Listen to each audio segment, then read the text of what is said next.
Hello friend, welcome to my channel সুন্দর ইতিহাসের পক্ষ থেকে জানাই আন্তরিক শুভেচ্ছা ও অভিনন্দন। আজকে আরেকটি নতুন ভিডিওতে তোমাদের স্বাগত জানাই। Madrasah service commission 2024 group D exam coming 1 September. তো সাবজেক্ট ইংলিশ, তোমরা জানো ইংলিশ বিষয়ের ওপরে 8 মার্কের পরীক্ষা হবে এবং সেখানে 16টি প্রশ্নপত্র থাকবে ইংরাজির ওপরে। তো তার জন্য আমরা আজকের এই ভিডিওতে খুব গুরুত্বপূর্ণ একটা টপিক কিন্তু আলোচনা করতে চলেছি। দেখো, টুডেজ লেসনে আমি আজকে রেখেছি আর্টিকেলস ডিটারমিনার্স। তো এই আর্টিকেল সম্পর্কে এই ভিডিওতে পুরো ডাউট ক্লিয়ার করা হবে আজকে। তো চলো, অনেকেই তোমরা এর আগের ভিডিওগুলো দেখে কমেন্ট করছো যে স্যার এটা কী কারণে হলো বা এটা কী জন্যে হলো।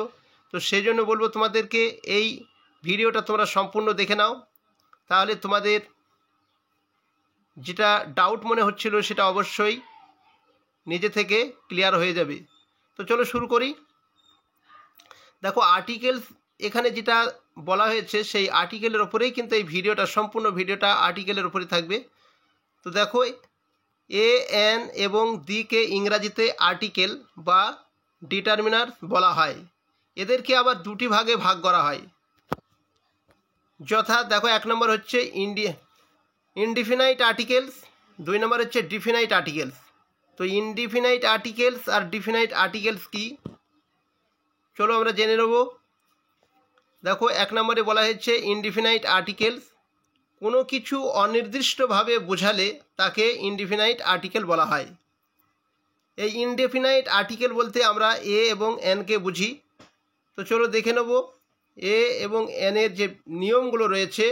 দেখো, এখানে নিয়মগুলো আমি তুলে রেখেছি।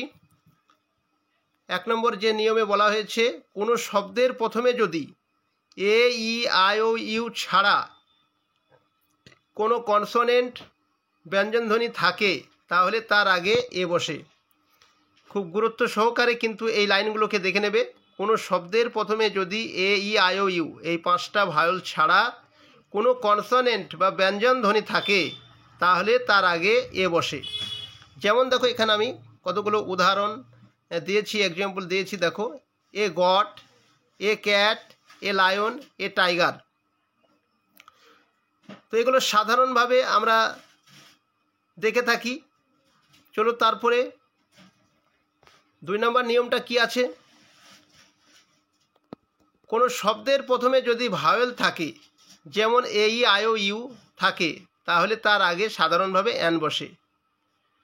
তো এ ই আই ও ইউ এই ভায়োলগুলো যদি থাকে সাধারণভাবে আমরা এন বসাই। যেমন দেখো, কিছু উদাহরণ দিয়েছি এখানে, an elephant, an owl, an ox, ETC. তো মনে রাখতে হবে, দেখো এখানে বলেছি আমি, মনে রাখতে হবে কনসোনেন্টের পূর্বে এ এবং ভাওয়েলের পূর্বে এন, এই সাধারণ নিয়মের কিছু ব্যতিক্রম আছে। এই সাধারণ নিয়মের ব্যতিক্রমগুলো চলো আমরা আজকে দেখে নিই। দেখো, এখানে বলা হয়েছে কোনো ভাওয়েলের উচ্চারণ যদি ইউ বা ওয়া হয় তাহলে এন না বসে এ বসে। খুব গুরুত্ব সহকারে এইগুলো যদি তোমরা মনে রাখতে পারো, অবশ্যই তোমরা তোমাদের পরীক্ষার হলে গিয়ে সঠিক যে আর্টিকেল সেটা কিন্তু তোমরা ঠিক করে আসতে পারবে। কোনো ভাওয়েলের উচ্চারণ যদি ইউ বা ওয়া হয় তাহলে এন না বসে এ বসে। যেমন দেখো, আমি এখানে অনেকগুলো উদাহরণ তোমাদের জন্য তুলে রেখেছি। এ ইউজফুল বুক, এর আগের ভিডিওতে অনেকেই আমাকে কমেন্ট করে তোমরা জানিয়েছো যে ইউজফুলের আগে এ কি করে হলো স্যার। তো দেখো, এখানে তোমরা এই নিয়মটা যদি ফলো করো অবশ্যই তোমরা জানতে পেরে যাবে, কোনো ভাওয়েলের উচ্চারণ যদি ইউ বা ওয়া হয় তাহলে এন না বসে এ বসে। তাহলে এ ইউজফুল বুক, তাহলে এই জায়গাটাতে তোমরা দেখতে পাচ্ছ যে ইউজফুলের আগে এ বসেছে, কেননা ইউটা, এই ইউ এর উচ্চারণটা, ভাওয়েল যে ইউ, এই ইউ এর উচ্চারণটা ইউ থেকে গেছে, তার নিজস্বই উচ্চারণটা কিন্তু এখানে আমরা দেখতে পাচ্ছি। তারপরে দেখো, এ 1 রুপি নোট, এ 1 রুপি নোট। দেখো, এখানে ওয়ানটা কথাটা বলা আছে, এখানে ওয়া, এই যে ওয়া উচ্চারণটা এসেছে, এই ওয়া উচ্চারণ আসার কারণে কিন্তু এখানে এন না বসে এ বসেছে। ঠিক ওইরকমই আরও উদাহরণ দেখো এখানে, এ ওয়ান আইড ডিয়ার, এ ওয়ান আইড ডিয়ার। তো এখানেও দেখতে পাচ্ছ ওয়াটা এসেছে। তারপরে এ ইউনিভার্সিটি, দেখো এখানেও ইউ, ইউর উচ্চারণটা ইউ এর মতোই রয়েছে, সেই জন্য এখানে এ ইউনিভার্সিটি। এ ইউরোপিয়ান, দেখো ই থাকলেও কিন্তু এখানে ইউ এর মতো উচ্চারণ কিন্তু এসে গেছে। তাহলে তোমরা বুঝতে পারলে যে ইউ এবং ওয়া, যে ভাওয়েলগুলোর উচ্চারণ ইউ এবং ওয়া এর উচ্চারণের মতো হবে, অবশ্যই তার আগে কিন্তু এ বসে যাবে। চলো তারপরে দেখে নিই, কোনো শব্দের প্রথমে কনসোনেন্ট বা ব্যঞ্জনধ্বনির উচ্চারণ স্বরধ্বনির মতো হলে তার আগে অ্যান হয়। এই সমস্ত ব্যতিক্রমগুলো তোমাদেরকে মনে রাখতে হবে। কোনো শব্দের প্রথমে কনসোনেন্ট বা ব্যঞ্জনধ্বনির উচ্চারণ স্বরধ্বনির মতো হলে তার আগে অ্যান হয়। দেখো যেমন বলা হয়েছে অ্যান অনেস্ট ম্যান, একজন সৎ মানুষ। এখানে এইচ, অনেস্টের প্রথম অক্ষর দেখো এইচ আছে, কিন্তু এর উচ্চারণটা কি স্বরধ্বনির মতো, অনেস্ট, এরকম উচ্চারণটা চলে যাচ্ছে অনেস্ট। তো এই উচ্চারণটা চলে যাচ্ছে স্বরধ্বনি, ভাওয়েলের মতো চলে আসছে। তারপরে দেখো অ্যান এমডি, এম এর উচ্চারণটা দেখো প্রথমে এ ভাওয়েলের মতো হয়ে আসছে। তারপরে আছে কি অ্যান আওয়ার, হ্যাঁ অ্যান আওয়ার, এই যে এইচের উচ্চারণটা এখানে অ্যান আওয়ার। তারপরে এর আগে তোমরা একটা ভিডিওতে আমাকে কমেন্ট করেছিলে যে এই আওয়ার জিনিসটা, এটা আমার দৃষ্টির বাইরে চলে গিয়েছিল, আমি বুঝতে পারিনি এখানে এইচটা কিন্তু উঠেনি, আওয়ারটা চলে এসেছিলো, তাই সেই মুহূর্তে ভিডিও করার সময়তে আর আমার মনে পড়েনি, যে কারণে আমি সেটা আবার বলে ফেলেছিলাম, দুঃখিত। তো দেখো এখানে তোমরা ক্লিয়ার হয়ে যাবে অ্যান আওয়ার কেন হলো। তো তোমরা যদি এই ফর্মুলাটা মনে রাখতে পারো, অবশ্যই তোমরা বুঝে যাবে যে কোনো শব্দের প্রথমে কনসোনেন্ট বা ব্যঞ্জনধ্বনির উচ্চারণ স্বরধ্বনির মতো মানে ভাওয়েলের মতো হলে তার আগে অ্যান বসে। তো এখানে এই এইচটা চলে আসছে ভাওয়েলের মতো, আওয়ার। তারপরে এস ডিও, ওদের এ উচ্চারণটা চলে আসছে ভাওয়েলের মতো, an SDO, an MA, ঠিক একইভাবে উচ্চারণগুলো ভাওয়েলের মতো চলে আসছে। তো ওগুলো সব চলে গেল ইনডিফিনাইট আর্টিকেল। এবার আমরা ডিফিনাইট আর্টিকেল দেখে নেব। দেখো ডিফিনাইট আর্টিকেলটা কি। ডিফিনাইট আর্টিকেলে দি এর কিছু নিয়মাবলী চলো দেখে নিই। তো ডিফিনাইট আর্টিকেল বলতে অনলি দিকে বোঝানো হয়, আর ইনডিফিনাইট আর্টিকেলটা হচ্ছে এ আর এন। তো এখানে এবার আমরা ডিফিনাইট আর্টিকেল দি এর ব্যবহারগুলো বা নিয়মাবলীগুলো দেখে নেব। তো চলো 1 নম্বর নিয়ম দেখো কি আছে এখানে।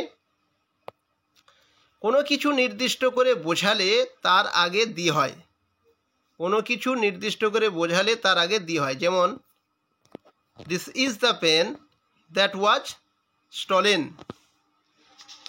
তো এখানে নির্দিষ্ট করে বোঝানো হচ্ছে, দেখো কোন অংশটাকে নির্দিষ্ট করে বোঝানো হচ্ছে এখানে।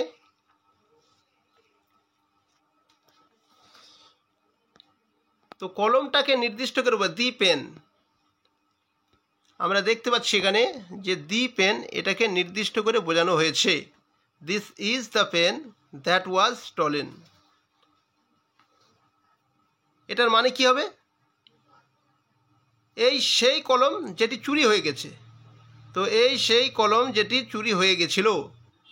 তো এখানে নির্দিষ্ট করে এই কলমটার জন্য বোঝানো হয়েছে, তার জন্য এখানে দিটা বসেছে। চলো তারপরে 2 নম্বর নিয়মটা আমরা দেখে নিই।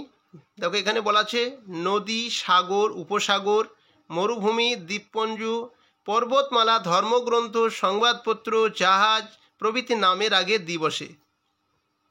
তো এই সমস্ত নাম যখনই আমরা কিন্তু প্রশ্নতে পেয়ে যাব, তখন চোখ মুজে সেটাকে আমরা দি দিয়ে দেবো। দেখো এখানে আমি উদাহরণগুলো দিয়েছি, ইংরাজিতেও লিখে রেখেছি। দি গঙ্গা, দি বে অফ বেঙ্গল বঙ্গোপসাগর, the Indian ocean, the Sahara, the Himalayas, the Quran, the Bible, the Gita, the Anandabazar Patrika, the tradesman পত্রিকা, অনেক রয়েছে যেগুলো একটা আছে। এই সমস্ত নামের আগে বোঝানো হয়। নদী, সাগর, উপসাগর, মরুভূমি, দ্বীপপুঞ্জ, পর্বতমালা, ধর্মগ্রন্থ, সংবাদপত্র, জাহাজ, এই সমস্ত নামের আগে কিন্তু চোখ মুজে আমাদেরকে দি বসাতে হবে। এগুলো মনে রাখতে হবে। 3 নম্বর নিয়মে কি বলা হয়েছে দেখো, প্রকৃতিতে যা একটি মাত্র আছে তার আগেও দি বসে। যেমন প্রকৃতিতে একটি কি জিনিস আছে দেখো, দি সান, দি মন, দি ইস্ট, ইটিসি। ঠিক এই রকমের সূর্য, চন্দ্র, পৃথিবী, পূর্ব দিক, যেগুলোকে আমরা একটা বোঝাই বা একটি মাত্রই আছে, সেগুলোকে কিন্তু মনে রাখতে হবে, তার আগে দি বসবে। 4 নম্বর নিয়মে বলা হয়েছে দেখো, যেসব জায়গার নামের বিশেষ অর্থ আছে তার আগে দি বসে। যেসব জায়গার নামের বিশেষ অর্থ আছে তার আগে দি বসে। দেখো এখানে একটা উদাহরণ দিয়েছি আমি, the Punjab is to the west of west Bengal.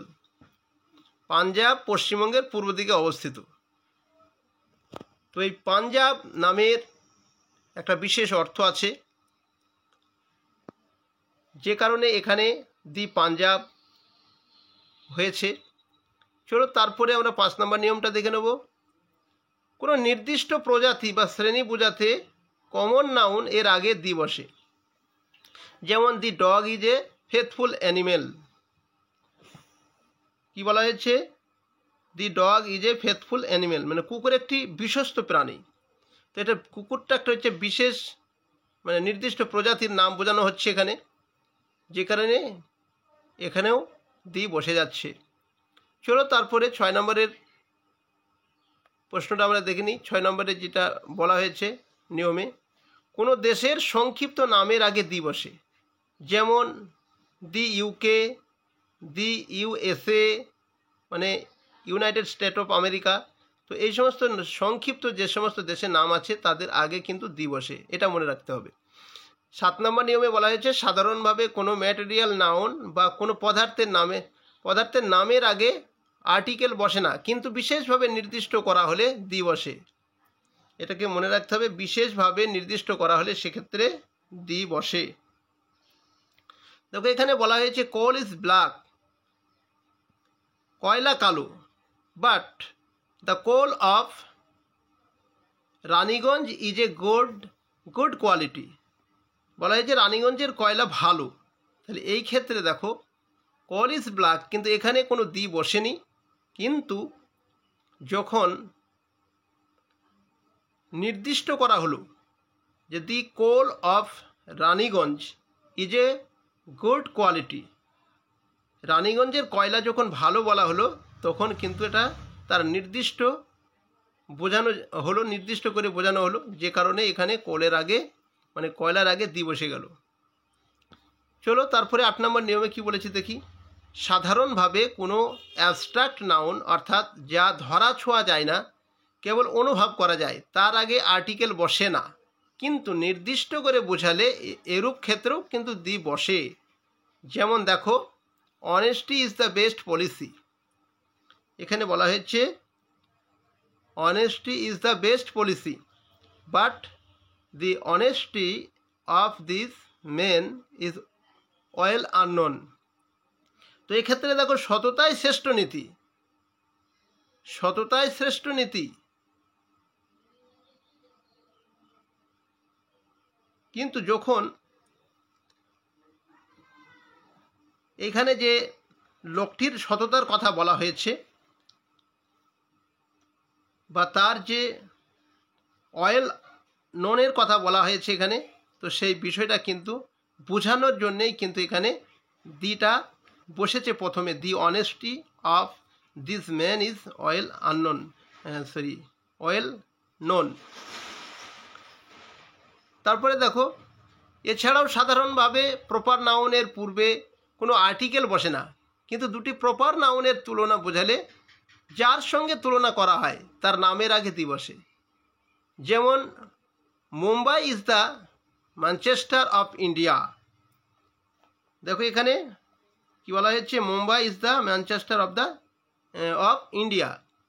তো এক্ষেত্রে আমরা দেখছি মুম্বাই হলো ভারতের ম্যানচেস্টার, কিন্তু এক্ষেত্রে তুলনা বোঝাচ্ছে কোন জিনিসের? দেখো এখানে তুলনা করা হচ্ছে ম্যানচেস্টারের সঙ্গে। তো ম্যানচেস্টারটা কি না, এখানে এই ম্যানচেস্টারে কাপড়ের কলের জন্য এই ম্যানচেস্টার বিখ্যাত হয়ে আছে। তো সেজন্য এটা তুলনা করা হয়েছে ম্যানচেস্টারের সঙ্গে, যে কারণে ম্যানচেস্টারের আগে দিটা বসে গেছে। এবং অ্যাডজেক্টিভ এর সুপারলেটিভ ডিগ্রি এর আগে দি বসে। অ্যাডজেক্টিভের সুপারলেটিভ ডিগ্রি এর আগেও দি বসে। যেমন দেখো একটা উদাহরণ এখানে দেওয়া হয়েছে, she is the most beautiful girl in her family. তো সে তার পরিবারের সব থেকে সুন্দরী মেয়ে। এখানে সুপারলেটিভ ডিগ্রি থাকার কারণে কিন্তু এই মোস্ট বিউটিফুল যে সুপারলেটিভ ডিগ্রি এর আগে দিটা বসেছে। তো এই ছিল ভিডিওটি কেমন লাগলো? ভালো লাগলে অবশ্যই লাইক করবে এবং বন্ধুদেরকে বেশি বেশি করে শেয়ার করে দেবে। যারা নতুন দেখছো তোমাদেরকে বলবো আমার এই চ্যানেলের একটি সাবস্ক্রাইবার করে পাশে থেকো। Thank you for watching.